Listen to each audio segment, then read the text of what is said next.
భారతీయ ఇతిహాసాలలో రామాయణానికి ఉన్నటువంటి ప్రాధాన్యత మరే గ్రంథానికి లేదు.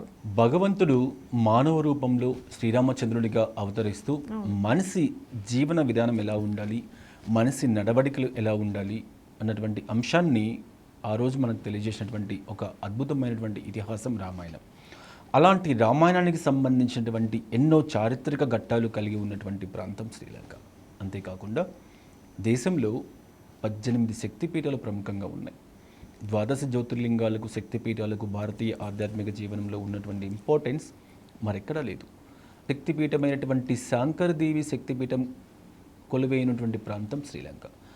అందుకే భారతదేశంలో కాశ్మీర్ నుంచి కన్యాకుమారి వరకు, గుజరాత్ నుంచి అస్సాం వరకు ఉన్నటువంటి ప్రతి హైందవ వ్యక్తి భారతీయ ఇతిహాసాల్లో ప్రముఖమైనటువంటి రామాయణానికి సంబంధించినటువంటి ఘట్టాలు, ఆ రామాయణాన్ని ఎవరైతే తెలుసుకున్నారో వాళ్ళందరూ కూడా తప్పనిసరిగా వెళ్ళాలి అని భావించేటువంటి ప్రముఖమైనటువంటి దేశం ఏదైనా ఉంది అంటే శ్రీలంక. అసలు శ్రీలంకని ఇతర దేశాలాగా వేరు చేసి చూడలేమండి.